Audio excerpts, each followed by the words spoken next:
Assalamu alaikum wa rahmetullah. I dobrodošli na tribinu Sandžak, izazovi i perspektive Bošnjačkog nacionalnog vijeća i Bošnjačke kulturne zajednice kojom otvaramo manifestaciju Dan zastave 2011. Bajrak slobode.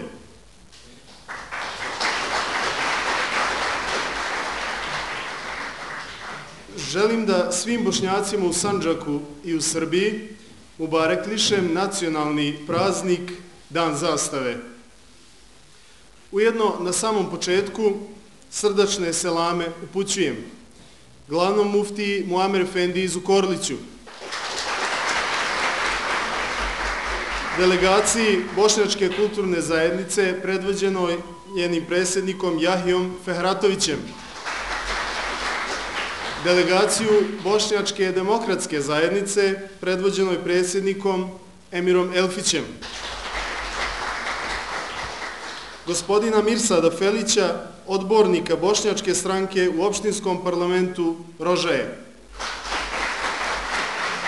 Selamim gospodina Senada Mujevića, direktora Bošnjačkih novina i Bicenta, također i gospodina Amera Hodžića, sekretara Bošnjačke kulturne zajednice Crne Gore. Također selame upućujemo i predsjedniku Sabora Islamske zajednice u Srbiji, Hajru Efendiji Tutiću, studente i profesore Internacionalnog univerziteta u Novom Pazaru, delegaciju Fakulteta za islamske studije predvođenu dekanom Hafizom doktorom Almirom Pramenkovićem, predsjednika Udruženja Uleme Bekir Efendiju Makića, direktora Škole Kur'ana časnog Hafiza Irfana Efendiju Malića, direktora Centra za humanitarni rad Hajrat Mirsad Efendiju Bećirovića, direktora Medija centra Seada Efendiju Šačirovića, selamim i profesor doktora Džemaludina Latića iz Sarajeva, predstavnike medija, političkih partija, nevladinih organizacija i svim ostalim prisutnim koji ste večeras ovdje došli udostojiti ovu našu tribinu vašim prisustvom. Bošnjačko nacionalno vijeće i Bošnjačka kulturna zajednica organizuje manifestaciju Bajrak slobode, koju otvaramo večerašnjom tribinom. Sandžak, izazovi i perspektive.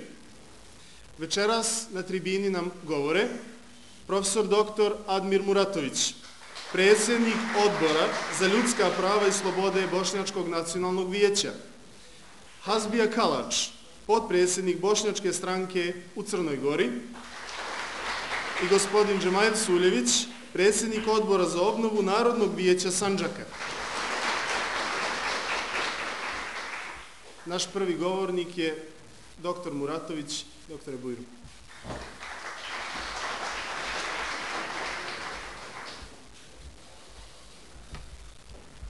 Auzubillahi mineššeitanirradžim. Bismillahirrahmanirrahim. Poštovani muftija, uvaženi prisutni, draga braćo i sestre, assalamu alaikum wa rahmatullahi ta'ala wa barakatuh. Na početku svog obraćanja želim izraziti priznanje Bošnjačkoj kulturnoj zajednici i Bošnjačkom nacionalnom vijeću što imaju snage i senzibiliteta da iznova pokreću naučne rasprave o temama koje su mnogi nastojali staviti ad acta, potisnuti ih sa životne pozornice.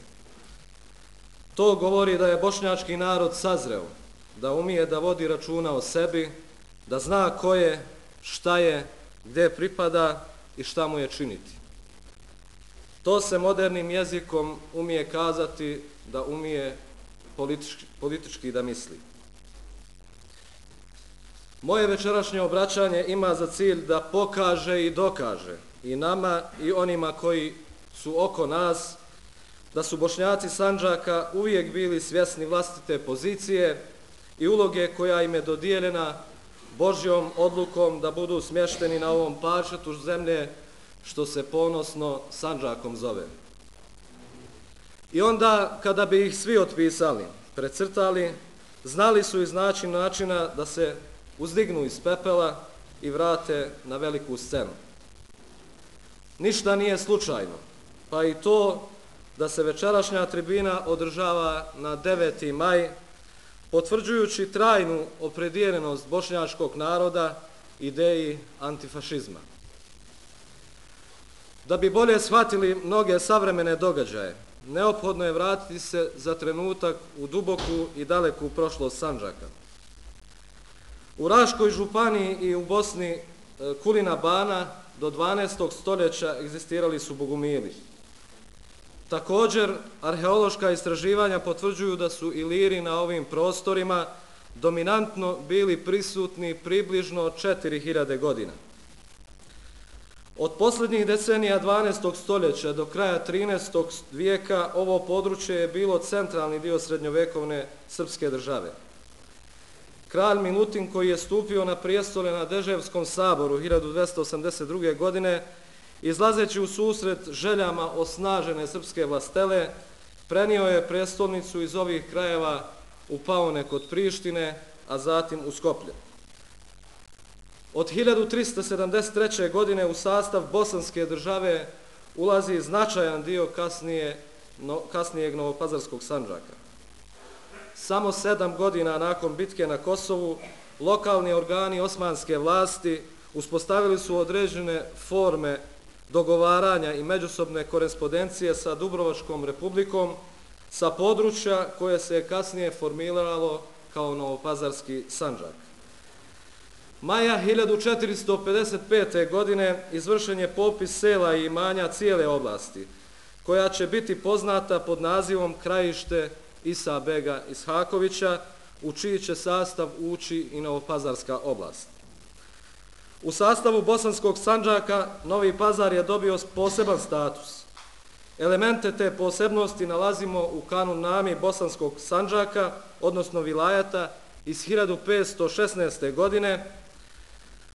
1865. godine donijeta je uredba o organizaciji vilajata koja je 24. juna 1867. godine djelimično izmijenjena, kojom je između ostalog predviđeno da se Tasliđa, odnosno Pljevlja, Prijepolje, Priboj i Kolašin izdvoje iz Hercegovačkog i uđu u sastav Novopazarskog Sandžaka. Nacionalno buđenje Bošnjaka. Za razliku od Evrope, gdje se nacionalni pokreti vezuju za Francusku revoluciju, ili Srbije, koje svoj nacionalni pokret vezuje za seljačko agrarno pitanje, nacionalno buđenje Bošnjaka programski je oformljeno na skupu bosanskih prvaka i kapetana održanom od 20. januara do 5. februara 1831. godine, a realizirano u oružanoj borbi za autonomiju Bosne i Hercegovine u sastavu Osmanskog carstva, koja je vođena od juna 1831. godine do juna 1832. godine, poznata kao pokret Bosanaca za autonomiju pod vođstvom Huseina kapetana Gradaševića. Osnovni programski ciljevi i zadaci tog pokreta izraženi su u njihovim zahtjevima, u kojima se između ostalog kaže da se dopusti uvođenje autonomne vladavine i da se poglavica bira između Bosanaca. Gašenjem ovog pokreta nanose se nesagledive posljedice borbi Bošnjaka na putu nacionalne samobitnosti sa svim refleksijama koje su proizilašle iz toga. Berlinski kongres i odvajanje Sandžaka od Bosne. Berlinskim kongresom Srbiji i Crnoj Gori je kao uslov za priznanje nametnuta obaveza zaštite vjerskih prava manjina. I prije sticanja svoje nezavisnosti ove države su bile posebice zainteresovane da osvoje Sandžak, kako bi se preko ove teritorije neposredno povezali. Srbi su pisali da je Sandžak za osmansku državu slijepo crijevo, a za Srbiju pupak. Austrijanci su pak smatrali da je Sandžak za Bosnu što i posjedovanje Bosfora za Crno more. Odluka Berlinskog kongresa da se Bosna i Hercegovina aneksira i pripoji Austro-Ugarskoj, a da se Sandžak odvoji od matične države, nailazi na oštru reakciju, negodovanje pa i pobunu. Jedan od glavnih aktera ove pobune bio je muftija pljevaljski Mehmet Efendija Šemsi Kadić, u narodu poznat kao muftija Šemsi Kadić. Nakon slamanja otpora protiv austrougarske okupacije, izložen pritiscima na poziv sultana Abdulhamida, seli se u Tursku. Ne miruje ni nakon dolaska u Istanbul. Stupao je u vezu sa svim ilegalnim organizacijama i komitetima, sa Vasom Pelagićem, sa vojvodom Mićom Ljuboj-Bratićem, sa sve slavenskim organizacijama, sa svima koji su ispoljavali spremnost da se bore bez opterećenja vjerskih, nacionalnih i ideoloških, insistirajući jedino na borbi za oslobođenje. Shvatajući da su sultanu Hamidu vezane ruke i da je njegova samostalnost ograničena, da bez saglasnosti velikih sila ne smije ništa uraditi, muftija se nije libio da pomoć neposredno traži i od ruskog cara Nikolaja. 1912. godine srpska i crnogorska vojska okupirale su i podijelile Sandžak. Kod isticanja ratnih ciljeva kralj Nikolaj je prvenstveno potencirao oslobođenje Zete i zemlje Nemanjića i osvetu Kosova, kao i historijsko-tradicionalne motive, zanemarujući etnografski i demografski pristup, kao i demokratske slobode, a također i realno stanje na terenu koje je planirao da zauzme. To će rezultirati brojnim stradanjima bošnjačkog naroda, pogotovo na područjima koje je zauzela crnogorska vojska. Kao kontinuitet borbe za autonomiju Sandžaka, 1917. godine održata je konferencija u Sjenici. Na njoj je donijeta rezolucija kojom se tražilo da se Sandžak, kako onaj koji je ušao u sastav Crne Gore, tako i onaj u sastavu Srbije, pripoji Bosni i Hercegovini. Pošto historijom i jezikom pripada istoj, a ne Crnoj Gori, te je u krajnjem slučaju, ako to ne bi uslijedilo, umoljeno za autonomiju Sandžaka. Nakon stvaranja prve Jugoslavije, tačnije Kraljevine Srba, Hrvata i Slovenaca 1918. godine, režim je ovu konferenciju proglasio austrofilskom, a njene učesnike optužio za veleizdaju. Pojedine, kao što je bio slučaj sa gradonačelnikom Bijelog Polja Hilmi Beg Kajabegovićem, surovo likvidirao. Sandžak u Drugom svjetskom ratu.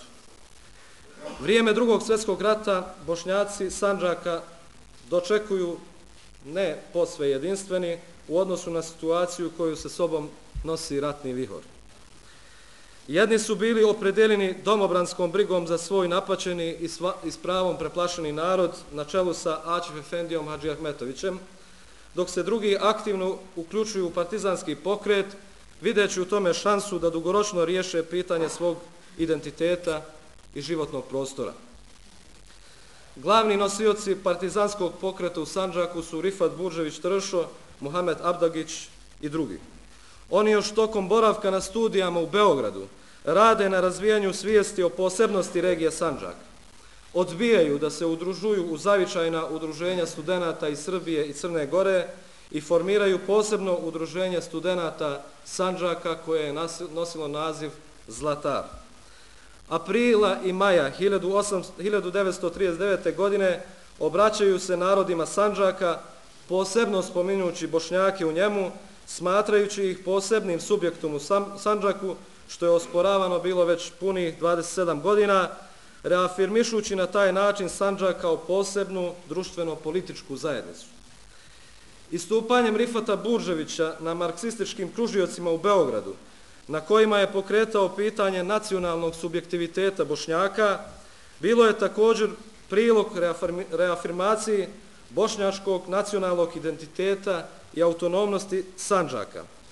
Jedan od elemenata afirmacije sandžačke autonomije proizilazi i iz organizacije 15-dnevnog lista pod naslovom Glas Sandžaka, koji je izlazio i nakon što je formalno pravom bio ugašen. Partizanska autonomija Sandžaka. Na osnovu platforme o posebnosti regije Sandžak i mjesta koje ovaj prostor ima u odnosu svih naroda koji tu žive prema svom životnom prostoru, u Pljevljima je 20. novembra 1943. godine u prisustvu 252 delegata održano zasjedanje Zemaljskog antifašističkog vijeća na kojem je obrazovan ZAVNO Sandžak kao najviši pokrajinski organ narodne vlasti.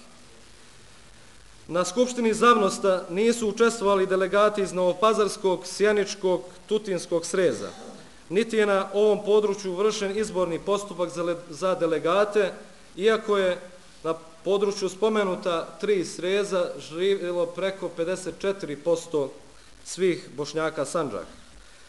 Taj nedostatak se nije bitno odražavao na kvalitet i pravičnost donešenih odluka sve do posljednje sednice ZAVNOS-a od 29. marta 1945. godine, kada je donijeta odluka o njegovom raspuštanju, što je bilo protivno interesima i željama naroda u Sandžaku u cjelini, posebno željama i interesima Bošnjaka. O održivosti autonomije Sandžaka pisao je i Mišo Pavićević, odbornik ZAVNOS-a. Citiram: Sandžak je u našoj narodno-oslobodilačkoj borbi zauzeo časno mjesto. On je među prvima ispalio pušku na okupatora i u toku ove 3 godine dao znatan doprinos stvari narodnog oslobođenja, doprinos u krvi i životima svojih najčestitijih sinova, u stradanju i patnjama svoga naroda. Sandžak je u jezgro narodno-oslobodilačke vojske dao cvijet svoje omladine, ponos našeg kraja, 3. Sandžačku brigadu. Narod Sandžaka jasno je pokazao da ne želi i neće da mu slobodu poklanjaju drugi, jer poslije svog gorkog iskustva svjestan je da to ne bi bila ona sloboda koju on želi. Sloboda Sandžaka izrasta iz njegove borbe, iz krvi i života njegove djece. Ona će biti potpuna i nikoga neće moći prekoriti. Još manje će mu je moći iz ruku otrgnuti. Likvidacija sandžačke autonomije. Odluka o ukidanju partizanske autonomije Sandžaka je bila politički motivisana i nije pravno utemeljena. Iako se često predstavljalo drugačije, ova odluka je donijeta u Beogradu 24. februara 1945. godine, mjesec dana prije nego će u Novom Pazaru na posljednjoj sjednici ZAVNOS-a uslovno rečeno biti prihvaćena. Svoje viđenje odluka predsjedništva AVNOJ-a o ukidanju autonomije Sandžaka u ilustrovanoj politici februara 1992. godine iznosi Ranko Đukić, koji opisujući tok sjednice ukazuje na brzopletost i neutemeljenost inicijative o ukidanju sandžačke autonomije. Sreten Vukosavljević je na ovoj sjednici kazao: ja sam mišljenja da Sandžak ne treba cijepati jer je to ipak cjelina. To je oblast, to je pojam sa svojim specifičnim i političkim i privrednim obilježjima. To je historijski tačno.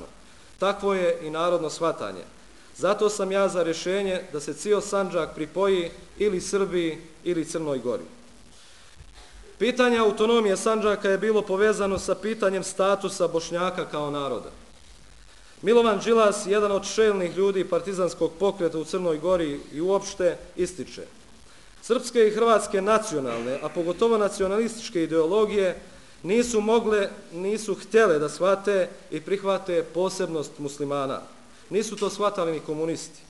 Smatrali su da su muslimani nacionalno neopredijeljeni, pa da će se s razvitkom opredeljivati kao Hrvati ili Srbi. No, već prvi poslijeratni popisi pokazali su da u takvom shvatanju nešto nije u redu. A budući da su se muslimani uporno i sve upornije ispoljavali kao posebnost, te da je jačala njihova uloga u državi i u kulturi, komunisti su to najzad shvatili. Vraćanjem na granice iz 1913. godine sankcioniran je princip da se putem osvajanja i okupacije vrši podjela teritorija na kojima živi više naroda, a zanemareni nacionalni i drugi interesi jednog od 3 naroda koji na tim teritorijama vijekovima živi. Subjektivno opredeljenje da navodno Sandžak nema statusa, da bi to značilo navodno izlišno i neracionalno drobljenje srpske i crnogorske cjeline, objektivno se svodilo na nepriznavanje Bošnjaka kao naroda. Opravdanja za ovakvu odluku, osim nacionalnog ili nacionalističkog, nije bilo. Poznati bošnjačko-muslimanski intelektualac Muhamed Abdagić kaže: očigledno je time Srbiji učinjen ustupak, koja je očekivala da će joj se priznati granice Kraljevine Srbije, a zbog rješenja makedonskog nacionalnog pitanja izgubila je Makedoniju, ali je kao kompenzaciju dobila Vojvodinu, za koju je prema stavu komunističke partije na početku rata bio predviđen federalni status, kao i za sve bivše dijelove Austro-Ugarske, Slovenija, Hrvatska, Bosna i Hercegovina. Kako bi osigurali da neće biti otpora ovakvoj odluci, u centru bošnjačke autonomije, Novom Pazaru, sprovodi se pravi pogrom Bošnjaka Sandžaka. Pod optužbom klasni neprijatelj i ostaci azijatske zatucanosti, preko 2000 ljudi, uglavnom intelektualaca, uleme, age i begova, trgovaca, zanatlija, jednom riječju umnih ljudi u Bošnjaka, streljano je na Hadžetu. To će ostaviti dalekosežne posljedice po sveukupni život Bošnjaka. Period između 1945. do 90. godina protiče u znaku borbe za očuvanje nacionalnog imena, ali i u znaku borbe protiv iseljavanja sa ovih prostora. Prilikom prvih poslijeratnih popisa stanovništva u Jugoslaviji, Bošnjaci su imali mogućnost da se opredijele kao pripadnici neke druge nacije, Srbi, Hrvati ili slično, ili da ostanu neopredijeljeni. To je bila posljedica činjenice da su vladajuće snage dato povijesno stanje poslije 1945. godine interpretirale tako da ne povrijede određene nacionalne, zapravo nacionalističke interese prisutne u Bosni i oko nje još od prve polovine 19. stoljeća. Posmatrajući iz te perspektive, sasvim je razumljivo što su Bošnjaci 1974. godine prihvatili uslovno rečeno kompromisno rješenje, pristajući na nešto što je presedan u svjetskoj praksi, da svoje vjersko ime koriste za nacionalnu odrednicu.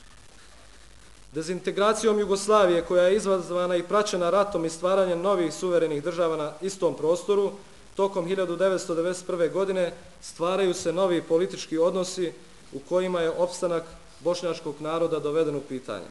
To je bio poseban izazov za novu bošnjačku elitu.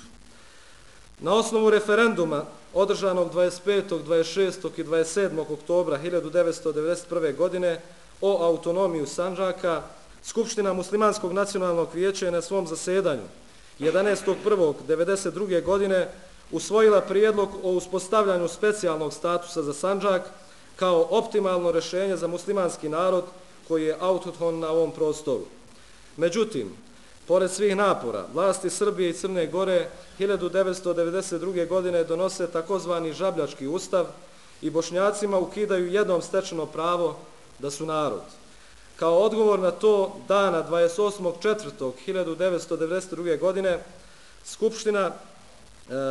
održana je Skupština Muslimanskog nacionalnog vijeća Sandžaka na kojoj je izraženo neslaganje sa tim novim ustavom i donijeta odluka da muslimanski bošnjački narod ne priznaje takvu državu jer ista ignoriše njegovo postojanje. 19. jula 1999. godine Bošnjačko nacionalno vijeće Sandžaka usvaja memorandum o autonomiji Sandžaka sa posebnim odnosima sa Bosnom i Hercegovinom u kojem između ostalog stoji da je cilj da se u okviru Savezne Republike Jugoslavije uspostavi autonomija Sandžaka, da se vlast u Sandžaku ostvaruje u skladu sa Ustavom Savezne Republike Jugoslavije i Ustavom Sandžaka. Predstavnici političkih partija u Sandžaku, nevladinih organizacija i kulturnih udruženja usvojili su 3. decembra 2003. godine deklaraciju o položaju Bošnjaka u Saveznoj Republici Jugoslaviji u kojoj stoji da Bošnjaci Sandžaka, Srbije i Crne Gore čine jedinstven etnogenetski, kulturni i civilizacijski korpus zajedno sa Bošnjacima sa prostora teritorije bivše SFRJ, te da se pozivaju Srbija i Crna Gora da novim ustavima riješe status bošnjačke zajednice i status Sandžaka. Ono što je bila karakteristika ovih zahtjeva za veća prava Bošnjaka i za status regije Sandžaka jeste činjenica da su oni bivali aktualizirani i u najmračnijem periodu Miloševićeve vladavine. Međutim, što je bilo više dokumenata koji su korišteni kao platforma za rješenje pitanja Bošnjaka u Srbiji i regije Sandžak, sve je bilo manje volje i u Beogradu i kod bošnjačkih političara za implementacijom istih. To će se najbolje ilustrovati na primjeru donošenja novog Ustava Srbije. Vodeći bošnjački političari tog perioda do donošenja novog ustava 2006. godine zagovaraju platformu po kojoj su Bošnjaci konstitutivni narod, a da Sandžaku pripada autonomija. U kampanji za donošenje novog ustava dolazi do naglog zaokreta. Najveći zagovornici ideje konstitutivnosti i autonomije pozivaju Bošnjake da glasaju za novi ustav, u vezi čije suštine su na forumima koje kontrolišu do tada konstantno iznosili negativne ocjene. Mesto i značaj islamske zajednice u borbi za autonomiju Sandžaka. Islamska zajednica je u odnosu na pitanja autonomije Sandžaka i borbe za očuvanje identiteta Bošnjaka kao naroda koji čini većinu vjernika ove vjerske institucije bila još od samog osnivanja suočena sa izborom da bude sa svojim narodom, a u partnerstvu sa vlastima, ili da bude poltronska. 1930. godine rej Sulejman Džemaludin Čaušević odbija da bude rejs po volji kralja i podnosi ostavku. Nakon tog perioda pa sve do 90-ih na čelu islamske zajednice će biti oni koji su bili skloni kompromisima, vrlo često i na štetu sopstvenog naroda. Osnivanjem islamske zajednice Sandžaka dolazi do promjene takve politike. Islamska zajednica postaje svekoliki servis svojim vjernicima. Ilustracije radi. Povodom navodne ankete Bjeloporske revije Polje, prenijete 6. oktobra 1990. godine u dnevnom licu Blic, u tekstu Muslimani ne žele autonomiju Sandžaka, reagovao je predsjednik Mešijata Islamske zajednice Sandžaka, muftija Muamer Efendija Zukorlić, kazavši: nikada nisam izrazio protivljanje rješenju sandžačkog pitanja stvaranjem autonomije Sandžaka. Uvijek ću podržati sve legitimne zahtjeve ovog naroda koji pretpostavljaju ostvarivanje nacionalnih i drugih interesa. Momenat kada se islamska zajednica, uslovno rečeno, umiješala u političku stvarnost jeste donošenje novog ustava Srbije. Pod pokroviteljstvom muftije Sandžačkog u sjedištu Mešihata 16.10.2006. godine uz prisustvo gotovo svih političkih partija, sem jedne, koje djeluju na području Sandžaka, donijeta je deklaracija kojom se osuđuje ignorisanje prava Bošnjaka u novom ustavu. Iako ova deklaracija nije mogla bitno uticati na donošenje ustava, ipak smisao i značaj njenog donošenja je veoma bitan kao jedna od platformi za dalje djelovanje. Bolji poznavaoci prilika onoga što će se dešavati u i oko islamske zajednice slažu se u ocjeni da je stav islamske zajednice oko ustava i pomenuta deklaracija bila, uslovno rečeno, kap u prepunoj čaši za režim u Beogradu i razlog za agresiju na ovu instituciju koja će uslijediti nešto više od godinu dana kasnije. 2009. godine Vlada Srbije usvaja uredbu o statističkim regionima po kojoj se Sandžak cijepa i ulazi u sastav 2 regiona. Iako su prvobitno potpisali spornu uredbu, bošnjački ministri Ugljanin i Ljajić kasnije se protive realizaciji iste, pravdajući se time da nisu pogledali dokument prije stavljanja parafa.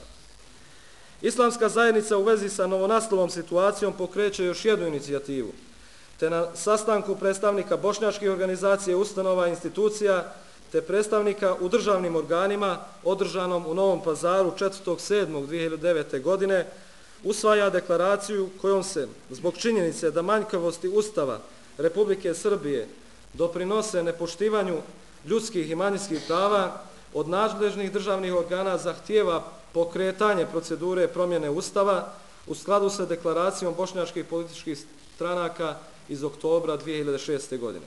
Također, deklaracijom je zatraženo da se u skladu sa principima i standardima evropskog regionalizma u procesu decentralizacije i regionalizacije Srbije u budućim ustavnim i zakonskim rješenjima uvažavaju osobenosti regije Sandžak, što podrazumijeva njenu cjelovitost sa sjedištem u Novom Pazaru.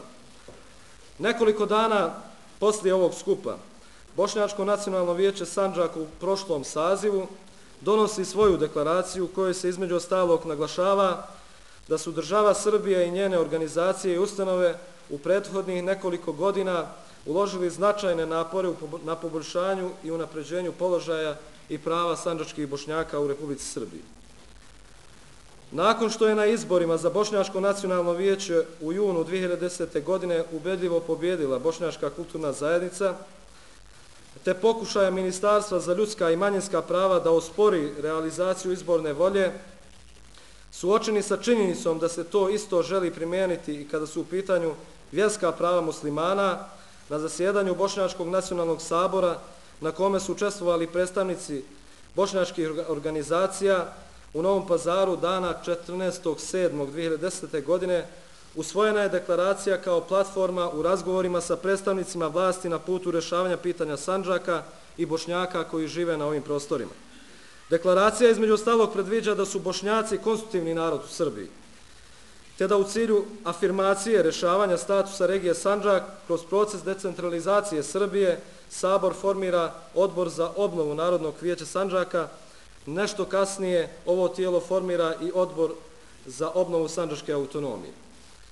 Veoma važan moment u rješavanju pitanja sandžačke autonomije svakako i sporazum objelodanjen 2010. godine, potpisan 2006. godine između Demokratske partije socijalista Mila Đukanovića i Bošnjačke stranke. U tački 4 koja se odnosi na Sandžak stoji: Sandžak vidimo kao multietničku, multikonfesionalnu, prekograničnu regiju sa transparentnom granicom koja bi bila most spajanja, a ne razdvajanja Srbije i Crne Gore. Sandžačke perspektive. Zbog činjenice da samo Bošnjaci na prostoru Balkana nemaju svoju matičnu državu koja bi štitila njihova individualna i kolektivna prava, s obzirom na njihovo bolno i tragično historijsko iskustvo i to da je nad njima izvršeno 11 genocida, zaključno sa onim u Srebrenici, neophodno je iznaći mehanizme kako bi i oni bili uvjereni da mogu računati na izvjesniju budućnost. Okvire zaštite individualnih i kolektivnih prava Bošnjaka kao i statusa regije Sandžak treba tražiti u okviru euroatlantskih integracija države Srbije i Crne Gore, posebno u procesu njihove decentralizacije i demokratizacije. Autonomija Sandžaka nikada nije bila izvesnija i realnija opcija. Sandžak je ponovo postao nezaobilazna tema svih regionalnih konferencija, kakva je prije neki dan završena u Karađorđevu. Sandžak ima sve uslove da u procesu evropskih integracija zemalja Balkana dobije status moderne, multietničke evropske regije. Pitanje autonomije Sandžaka je ekonomsko, političko, nacionalno, ali je ono iznad svega pitanje opstanka ili nestanka sa ovih prostora. Dva su osnovna razloga zašto Sandžak treba da povrati svoju autonomiju. Prvi, pravo na samoopredeljenje iskazano na referendumu o autonomiji 1991. godine, na kojem je preko 90% građana Sandžaka glasalo za. Drugi, režim je ignorisanjem zločina počinjenih za vrijeme Miloševića, Bulatovića, Ćosića i Đukanovića, Štrpci, Sjeverin, Bukovica, Kukuruzovića i druge, policijska tortura nad Bošnjacima Sandžaka 1993-1994. godine, agresijom na islamsku zajednicu za vrijeme režima Koštunice, osporavanjem izborne volje u procesu izbora za Bošnjačko nacionalno vijeće, čestom zloupotrebom jedinice žandarmerije u Sandžaku, angažovanjem u sve navedene svrhe sebi lojalnih i poslušnih Bošnjaka za vrijeme Tadića, izgubio pravo da samostalno upravlja ovom teritorijom. Što se tiče Sandžaka, on će imati onakav položaj za kakav se izjasne njegovi slobodno izabrani, autentični predstavnici i narodi koji žive na ovim prostorima. Hvala.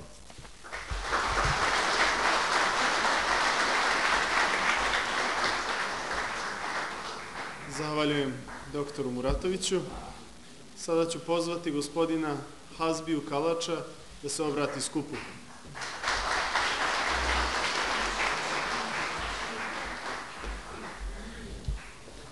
Uvaženi prijatelji, uvaženi muftija, cijenjene sestre, draga braćo, eselamu alejkum. Budućnost Sandžaka kao prostora kojeg skoro podjednako naseljavaju Bošnjaci i Srbi, ali u nešto manjem broju i Crnogorci i Albanci, uslovljena je brojnim unutarnjim i spoljnim faktorima, događajima iz dalje i bliže prošlosti, ratnim dešavanjima i u njima, ali i nakon njih, počinjenim brojnim zločinima, progonima i raseljavanjima domicilnog stanovništva, promjenama ustavnopravnog statusa federalnih jedinica bivše Jugoslavije, procesima evropskih i evroatlantskih integracija, globalizacijskim procesima, procesima evropskih regionalizacija, kao i potrebama uspostavljanja pravednijeg poretka na Balkanu, koji namjerava postati dijelom europskog prostora i europske civilizacije. Zamršenost i isprepletenost interesa svih naroda Balkana oko Sandžaka čini sam proces opstanka Sandžaka dugotrajućim i na izgled nerješivim.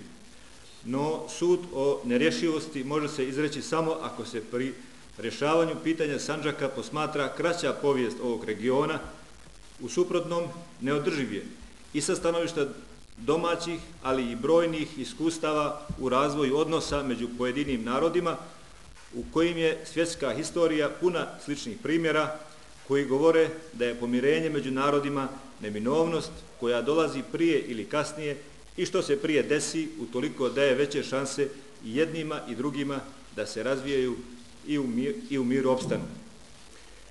Pitanje Sandžaka se može posmatrati u nekoliko posebnih ravni, ali sa koje god aspekta da se tretira, ovo pitanje u osnovi implicira traganje za odgovorima na koji prostor se misli kada se govori o Sandžaku, koji se status podrazumijeva i koji narodi su sve zainteresirani za ovaj prostor u budućnosti, da se ovaj prostor u budućnosti uredi i opstane pod ovim imenom. Povijest, kao i teritorija Sandžaka, činjenice su koje se u elaboriranju ovog pitanja mogu uzeti kao poznate i nesporne, a ono na što se ovom prilikom želim posebno osvrnuti, što ujedno predstavlja tematski sadržaj, pored ostalog, su statusne promjene jugoslovenskih federalnih jedinica, naročito onih na koje se Sandžak teritorijalno naslanja, odnosno način rješavanja nacionalnih pitanja naroda bivše Jugoslavije i u tom kontekstu rješavanja statusa Sandžaka. U poznatim političkim i ratnim okolnostima Bosna i Hercegovina je nastala izdvajanjem iz SFRJ na osnovu iskazane volje većine građana u referendumskom procesu održanom 1.3.1992. godine, a nakon toga zbog agresije od strane susjednih država Srbije i Crne Gore, Jugoslovenske narodne armije, kao i od strane naoružanog srpskog naroda u Bosni i Hercegovini, uslijedio je u novembru 1995. godine Dejtonski mirovni sporazum, kojim je Bosna i Hercegovina podijeljena na dva entiteta, Federaciju i Republiku Srpsku.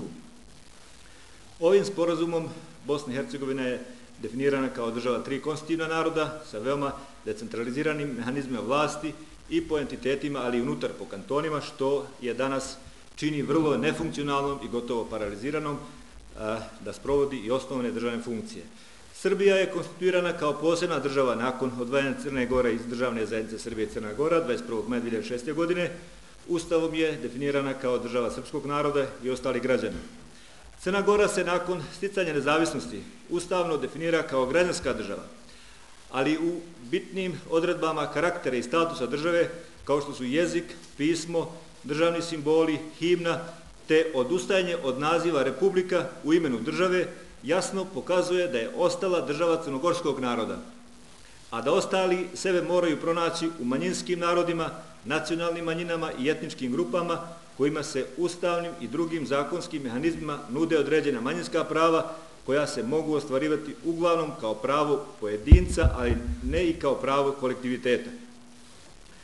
Poznata je činjenica da su Bošnjaci Crne Gore, koji dominantno žive u Sandžaku, na referendumu uslovno podržali nezavisnost Crne Gore, očekujući da nakon sticanja tog statusa Crna Gora podrži stvaranje Sandžaka kao prekogranične regije.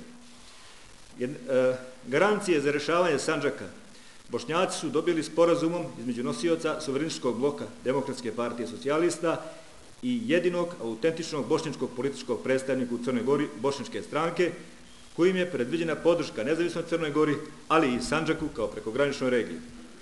Kosovo je nakon rata, koji je završio vojnom intervencijom NATO-a 1999. godine do proglašenja nezavisnosti 17. februara 2008. godine, pod upravom Organizacije Ujedinjenih naroda, brojnim europskim zemljama, Sjedinjenim Američkim Državama, Kanadi, Australiji, Turskoj, Saudijskoj Arabiji i mnogim drugim državama koje su priznali nezavisnost Kosova, pridružili su se i Slovenija, Hrvatska, Crna Gora i Makedonija, novonastale države iz bivše Jugoslovenske federacije. Bosna i Hercegovina očigledno je i u ovom procesu ostala taocem usaglašavanja spoljnopolitičkih pitanja i nadležnosti na nivou tri naroda, pitanjem i latentnom prijetnjom odcepljenja Republike Srpske i istih razloga do danas nije podržala nezavisnost Kosova, a to znači da ni Bošnjaci kao narod nisu mogli na nacionalnom nivou podržati ovu novu balkansku državu, što predstavlja paradoks koji najslikovitije prikazuje položaj Bošnjaka na Balkanu.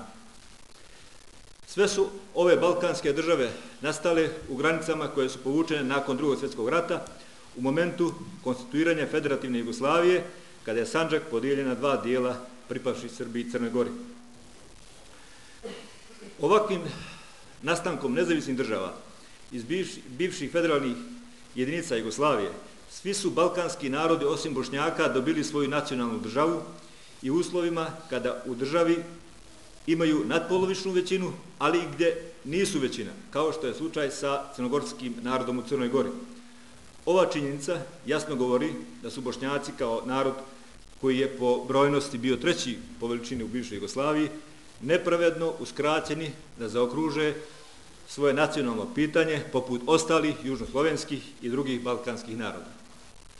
Srpski i hrvatski velikodržavni projekti koji su u osnovi proizveli ratove na jugoslovenskom prostoru 90. godina 20. vijeka, jasno su potvrdili stare velikodržavne aspiracije i planove na koje to teritoriju budućnosti računaju i Srbi i Hrvati.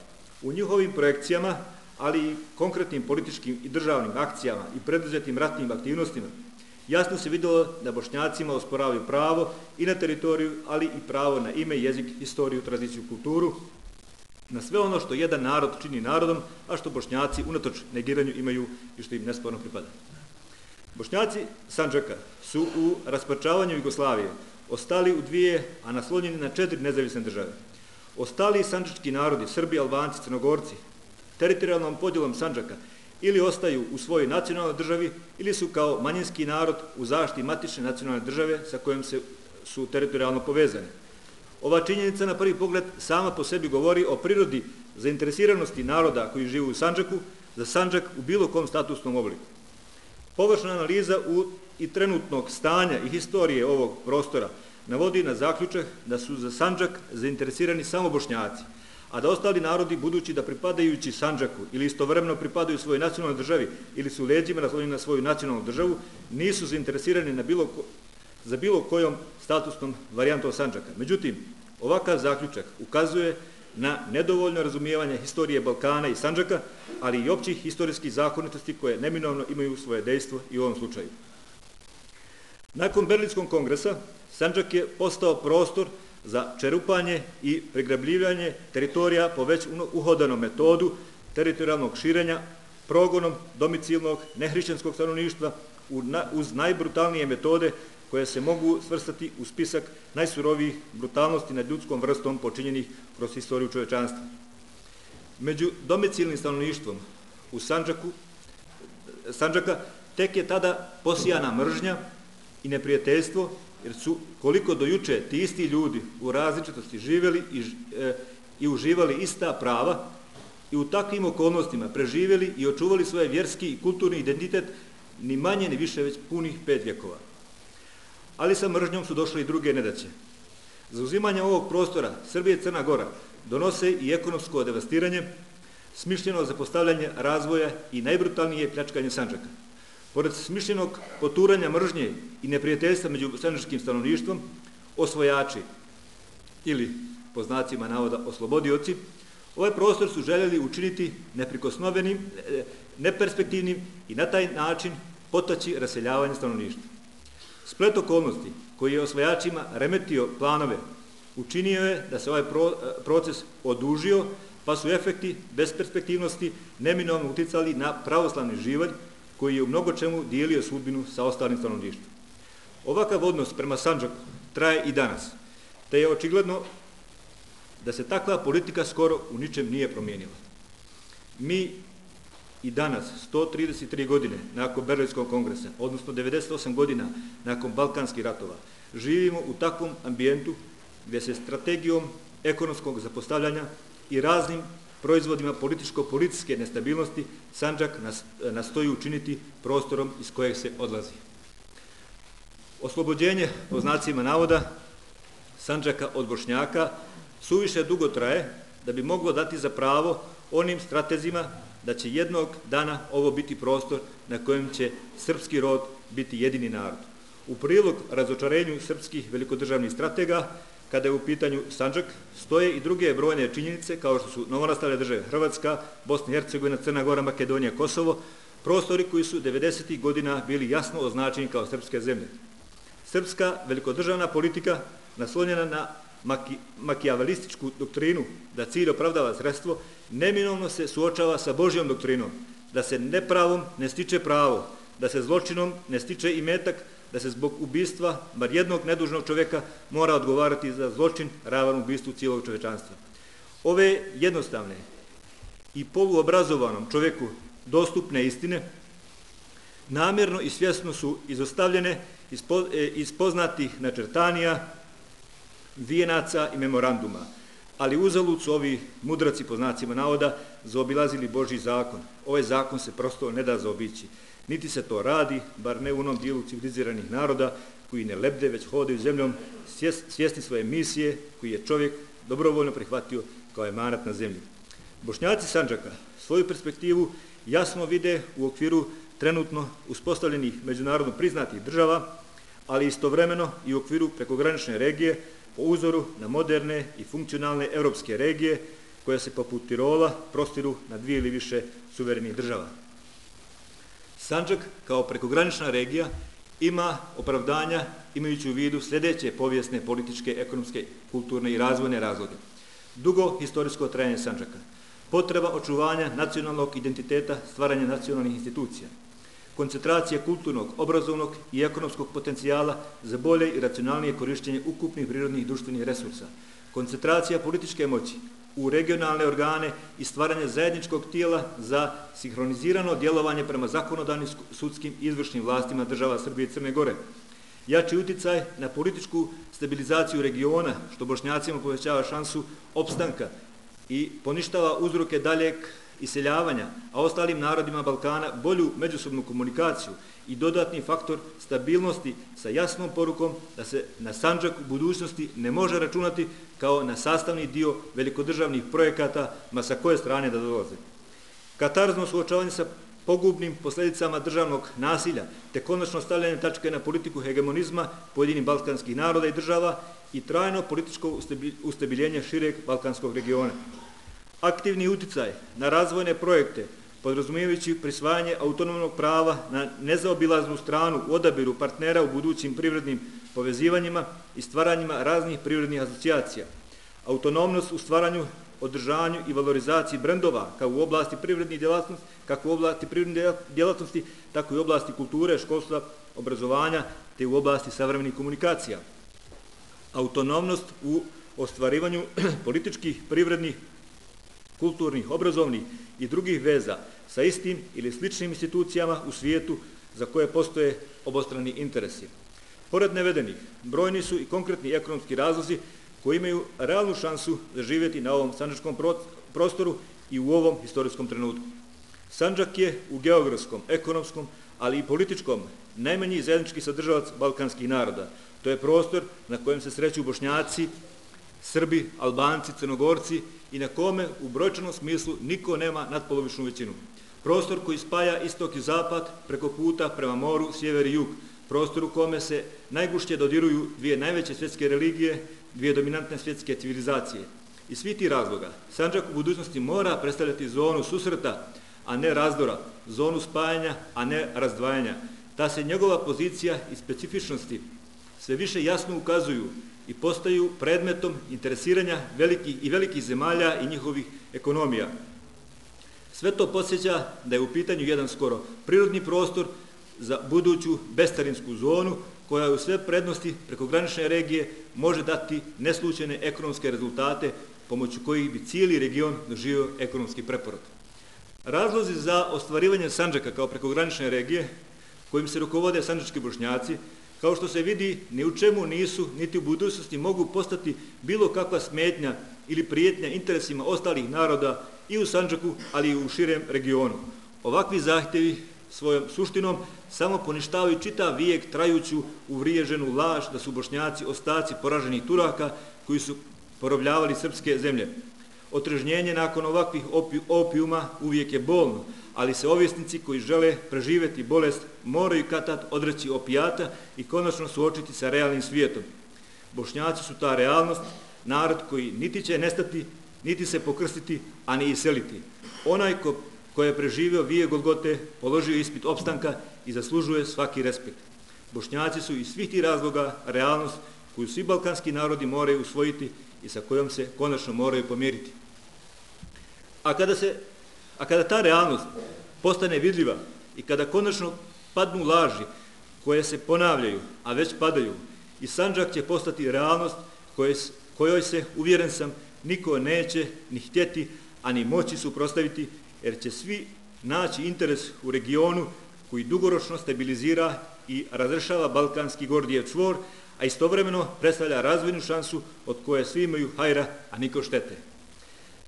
Ti dani su, ako Bog da, pred nama, kao i dan koji obilježavamo, a to je dan zastave na čijoj je bijeloj pozadini, simbolu našeg bijelog obraza, apliciran štit naše historije i naše vjere, našeg opstajanja i opstanka na teritorijama starih, dobrih Bošnjana, Bosne i Sandžaka. Hvala vam na pažnji. Esselamu alejkum.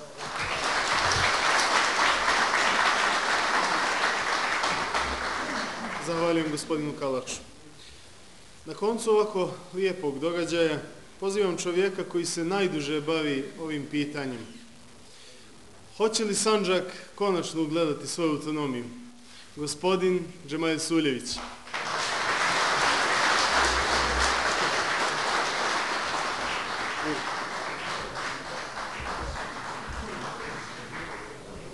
Assalamu alaikum.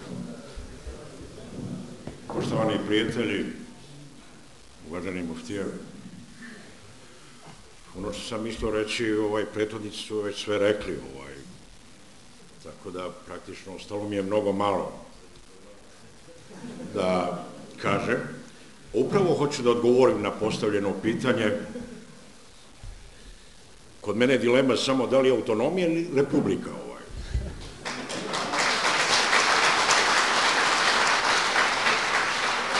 Ja ovo ozbiljno kažem. Naravno da naš stav zavisi, i moj lični, naravno, a i kod većine ljudi raspoloženje je tako slično. Naš zahtjev će zavisiti od konačnog statusa Srba u Bosni i Hercegovini. I naravno da ćemo tražiti taj reciprocitet. Jer zbog čega bi to neki, da li su to nadljudi, a mi podljudi ili neka niža ljudska bića, pa neko može za sebe tražiti sve, a to isto osporavati drugome. Po čemu?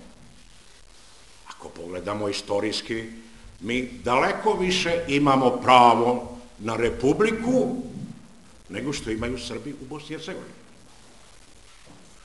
Ako merimo po nekim kriterijima svetskim i božjim, ono što su uradili Srbija i Crna Gora sa Srbima u Bosni i Hercegovini, to se plaća, kažnjava, odnosno plaća se sopstvenim teritorijama. I to se desilo i u Drugom svjetskom ratu i ranije i u Prvom svjetskom ratu. Evo jedan primjer ću navesti da su recimo Bugari platili dijelom teritorije, svoje teritorije Srbiji, zato što su napali na Srbiju u Prvom svjetskom ratu. Dobro se sećamo šta je bilo sa Nemačkom i takvih primjera ima još mnogo. Kako se moglo desiti da demokratski svijet časti agresiju i izvršeni genocid Republikom Srpskom? I baš Srpskom. Hajde, evo Republika. Kako je moguće Srpska? Pa ima li tu zdrave logike, molim vas? Kad je tu prije agresije na Bosnu i Hercegovinu oko 50% bilo Bošnjaka, Hrvata i ostalih. Ali dobro, ovo mi uopšte nije bila tema, nego su potrošili večerašnju temu, bar prema mojoj koncepciji večerašnje diskusije ili izlaganja, pa mi je to ovako došlo uzgred. Ali ja sam malo prije zamerio, tražio sam, pošto je danas dan zastave Bajraka, ovdje nema te zastave. Pa ću nešto reći o zastavi. Ja sam prije jedno 10-ak ili možda malo više, 15 godina, čak dobio zadatak da napišem neki referatić o zastavama. Ali sam ga zaboravio, malo se sećam nešto, pa ću iskoristiti priliku, jer pošto je dan zastave, interesantno, kako kaže jedan američki autor, ne znam u prezime, ime mu je valjda Smith ili Schmidt, napisao je jednu ovako interesantnu knjigu Svetske zastave i grbovi, a preveli su je Zagrebčani, Globus je preveo još 1980. godine. Pa pokušat ću da ga, ne da ga citiram, nego otprilike da se setim, parafraziram. Kaže, neverovatna je ta moć maginarna jednog parčeta tkanine, obojene tkanine, za koju su muškarci i žene spremni da se bore, čak i da umru. Vidite, interesantno i zaista, taj simbol koji se zove Bajrak ili zastava je mnogo važan za jedan narod, za jednu naciju, za jedan entitet, čak i za politički teritorijalni prostor. I pitao sam se često puta, ona naša zastava nacionalna, to je nacionalna zastava, ima 3 ljiljana i 3 polumeseca. Ali posebno me interesovao mjesec. Odakle, otkad. Jer gledam arapske zemlje, ako isključimo Alžir, nemaju polumjesec na svojim zastavama. Imaju ga Turci, još otprilike nepuno 10 država imaju polumjesec. Neke imaju i petokraku, a neke imaju i više kraku zvijezdu. Kaže ovako autor, kojeg sam spomenuo, posebno me interesovalo Mesec i zvijezda, o tome ima mnogo predanja, odakle je Mesec i zvijezda, i kaže da je u stvari zaštitnica Dijana Bizanta ili Vizantije imala svoj amblem mjesec. Ne kaže polumjesec, nego mjesec. I da je navodno car Konstantin, grad Konstantinopolj, današnji Istanbul, posvetio djevici Mariji, i onda je njen simbol zvijezdu stavio na polumjesec. Zanimljivo. 1453. čini mi se, ili tačno, Turci su osvojili Konstantinopolis, današnji Istanbul, i autor kaže da su od tada preuzeli upravo polumjesec i zvijezdu. Ja zaista mislim, čak ima neki indikatora, da za većinu, neću reći većinu, ali dobar dio srpske inteligencije, intelektualaca, uopšte nije problem autonomija u skladu sa evropskim standardima. Ja ne mogu govoriti iz nekih razloga sa kojim to političarima i intelektualcima srpskim sam bio u prilici da razgovaram na ovu temu. Neki su i danas u vlasti. govoreći da uopšte za njih nije problem da Sandžak bude autonoman u skladu sa evropskim standardima. I to za nas, kaže, uopšte nije problem osim države. Moj odgovor je bio da mi nismo tražili državu nikad, bar zadnjih 100 godina, čini mi se, osim 1917. kad su sjenički, odnosno sandžački gradonačelnici Srezova i gradova 1917. godine zahtjevali, tražili da se Sandžak vrati, pazite, vrati Bosni i Hercegovini. Ili ako to nije moguće, predmetno su govorili o tome da dobije autonoman status. I kad smo kod te godine, za 5-6 godina, bit će 100 godina od tog zahtjeva, ja se iskreno nadam da će Sandžak biti prije te godišnjice autonomije. Jer, vidite, budite sigurni, ovo što govorim, ja čvrsto verujem. A zašto verujem? Nisam bez iskustva, da vam kažem iskreno. Nema potrebe se hvalim da sam poprilično obišao svijet i razgovarao sa mnogo ljudi, političara, čak i sa 2 kralja. Cara nisam imao prilike da vidim jedno. Jedan je bio, naravno, bivši kralj. Kaže da vaši zahtjevi su sasvim logični, te zahtjeve poznaje Evropa i ona nema problem, ono što ima ona u svojim državama, da prihvati to za vas. Ali, kaže, to zavisi od vas. I to je istina. I to je čitava suština.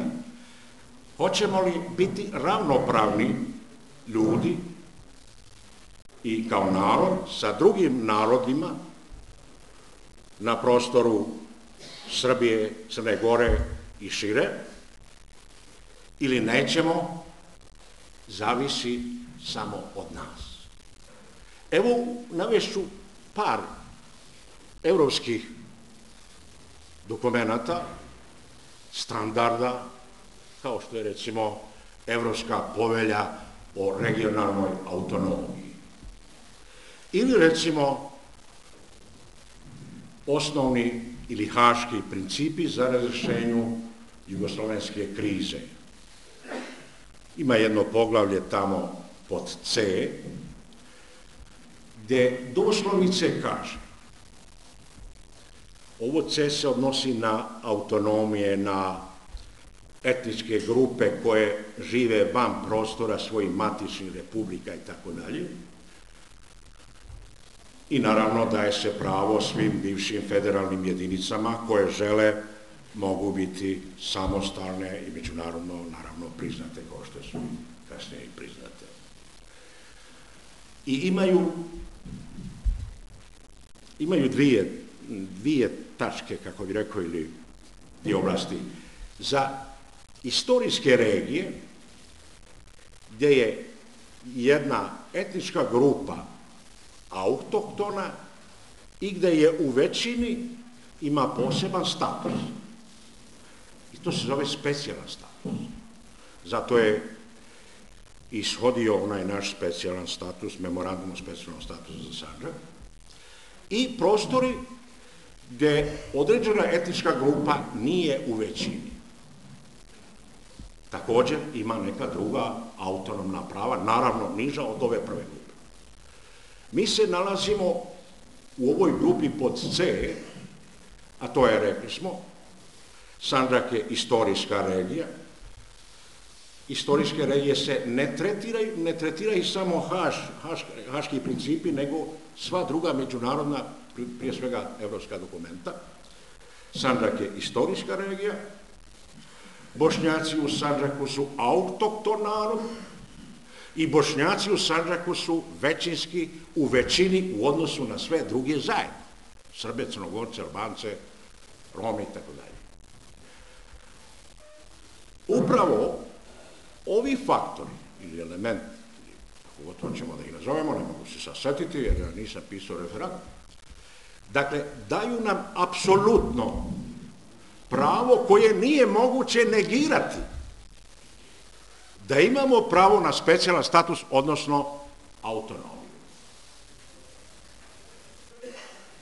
To isto potvrđuje Evropska povelja o regionalnoj autonomiji, to isto potvrđuje Okvirna konvencija Saveta Evrope, mada ona kaže za nacionalne manjine i tako dalje, a mi nismo manjina, mi smo narod, što znate, mi nismo pali sa Marsa ovdje, kako kaže profesor Krcić, nego tu smo duže nego drugi, jer neki smatraju istoričari, ali svakako nismo došli ni iz Maroka, ni iz Alžira ovdje na privremenu rad. Mi smo ovdje na svojoj zemlji. Dakle, mi smo tu domaći na svojoj zemlji i bit ćemo narod ako mi hoćemo. I neće biti suvišno da citiram profesora Ismeta Tandira. Molim vas, prije par godina kad je trebalo da se donese da li beše zakon o nacionalnim manjinama ili tako nešto, i imali smo jedan skup u Novom Pazaru i jedan od advokata, da mu ne pominjem ime, ostalo je mnogo. Ne znam da li da prihvatimo mi da budemo nacionalna manjina, dobrovoljno i tako dalje. Dobar dio nas, jedna veća većina se suprotstavila tome. On je rekao, pa kaže, oni će nas upisati da smo mi manjina, hteli mi ili ne. Profesor Ismet kaže, pa dobro, Bolan Ramize, da li to znači ako kažu vi ste Krmci i mi jes Krmci, smo prihvatamo Pa nemojte, molim vas. Oni neka pišu šta god hoće. I citirat ću profesora Latića, Džema Latića koji je ovdje. Ja sam ono što ja hoću, a ne što hoćete vi. To se sećam. Prije 3-4 godine mi je rekao Još jedan put sam vas, profesore, citirao. Dakle, to je naše pravo. Posebno su interesantni, mislim da se zovu dopunski protokoli ove okvirne konvencije Saveta Evrope, član 11 decidno govori ovo. Istorijska regija, iako smo autohtoni i u većini, imamo pravo na poseban status. U onim osnovnim principima haškim kaže specijalan status, ovdje se kaže poseban status. A šta to podrazumeva? Svoj parlament, svoju vladu, svoju policiju, svoje sudstvo. I naravno, ono što je najbitnije, ekonomiju, obrazovanje, kulturu i sve ono što je potrebno za jedan civilizovan narod. Dakle, budite sigurni, ja u ovo čvrsto verujem, autonomija uopšte nije sporna. Jer to su evropski standardi. Jedino ako mi nećemo evropske standarde. I ja moram priznati, ali neću reći sa kim sam se razgovarao. Ali Evropljani kažu. Ne odustajte od autonomije, ne mogu vam je braniti ni Srbi, ni Crnogorci. Čemu je problem se? Za mene je zaista čudno da neko ne želi da reši svoj status. Naravno, ne na ničiju štetu.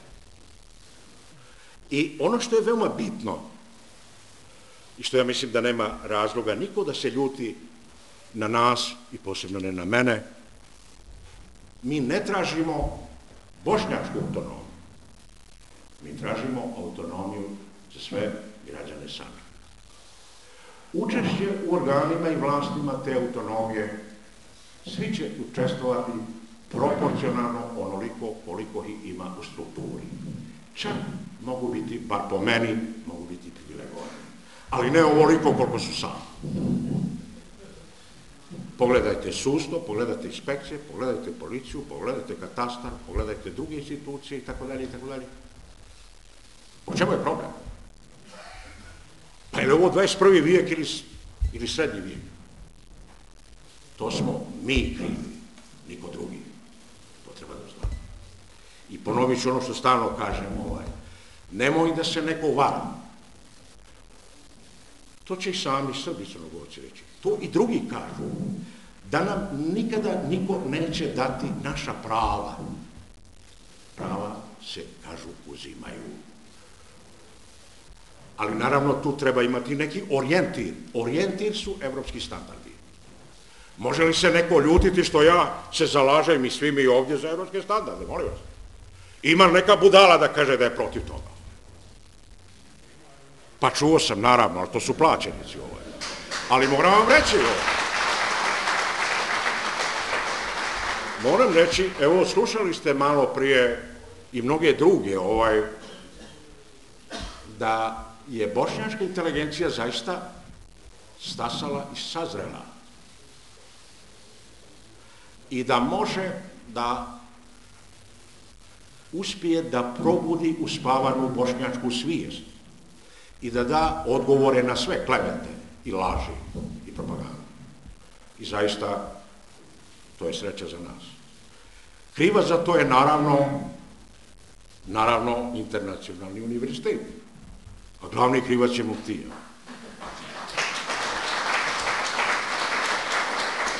Zahvaljujući tome, svakog dana raste bošnjačka nacionalna svijest.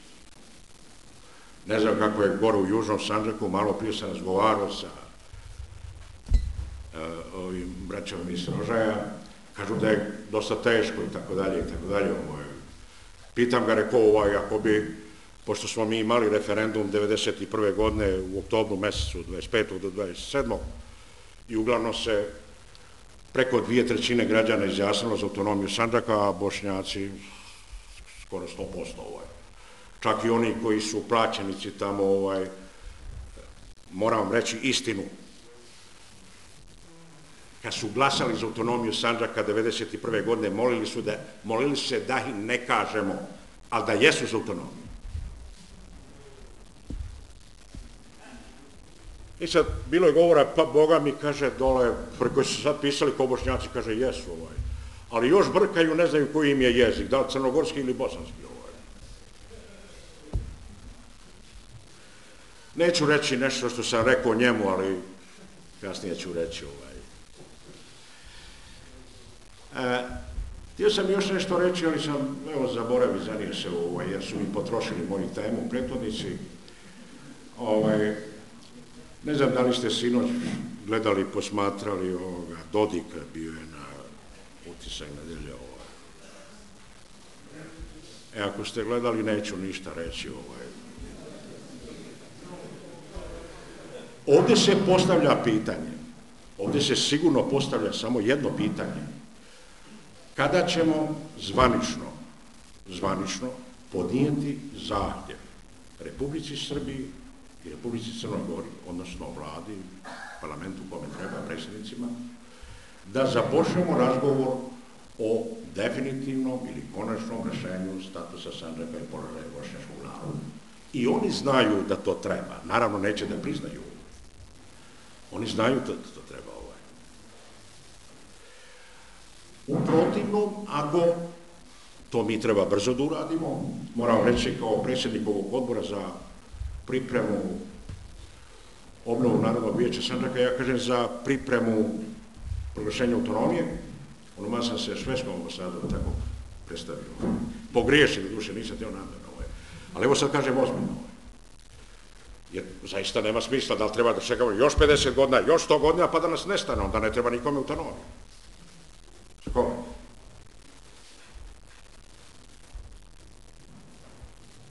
Dakle, ako budu odbili razgovor, onda ćemo mi morati da ozbiljno zaista uredimo stvari i kažemo dobro, pošto ne žele razgovor, da proglasimo autonomiju, nema druge. I verujte, to neće ništa biti strašno, jer mi ćemo reći u skladu sa evropskim standardima. I kažu da oni prihvataju evropske standarde, da hoću Evropsku uniju i tako dalje, već su članovi Saveta Evrope ili Vijeća Evrope i mi ćemo u tome da pomognemo, naravno. Ali se moraju prihvatiti standardi. Dakle,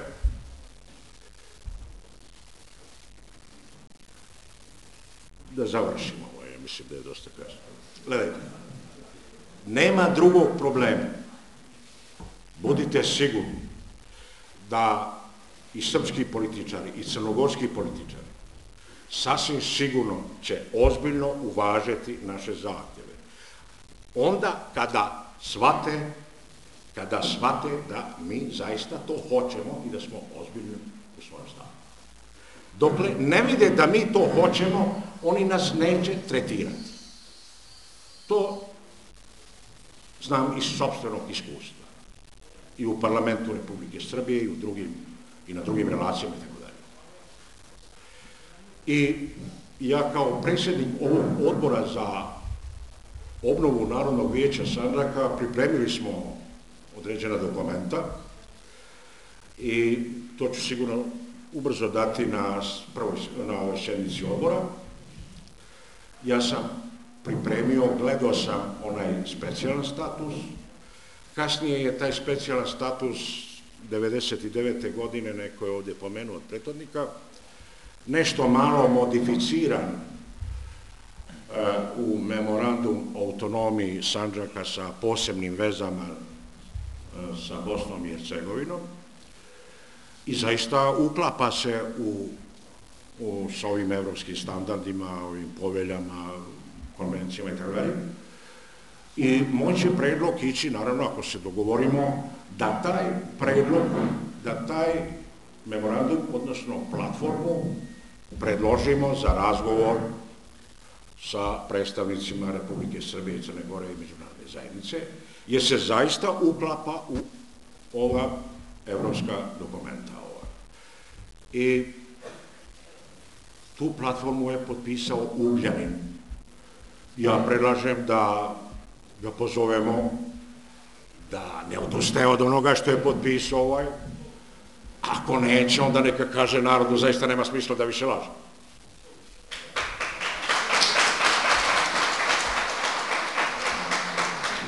Taj dokument je nešto malo modificiran kod policije, mada kaže u skladu sa međunarodnim i evropskim pravom.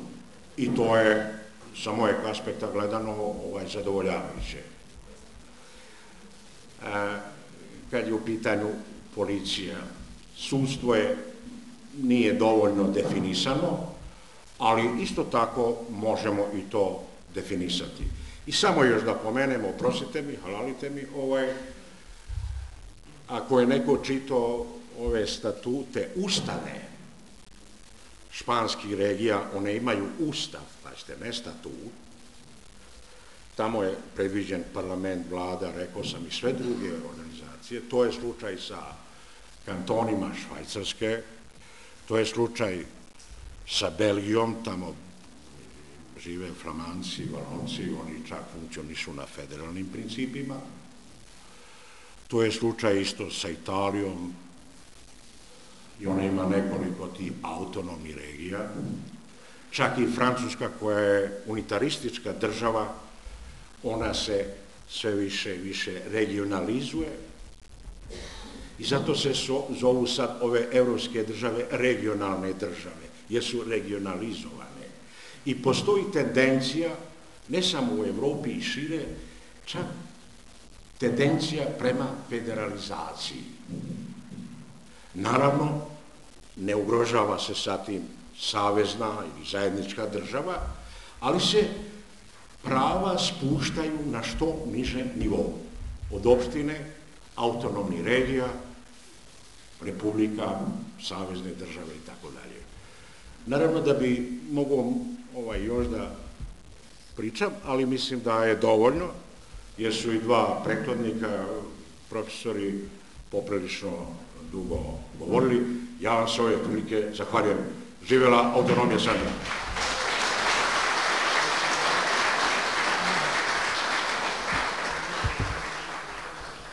Zahvaljujem gospodinu Suljeviću kao i njegovim prethodnicima. Zahvaljujem i vama, poštovani prisutni, što ste odvojili vrijeme da budete večeras sa nama.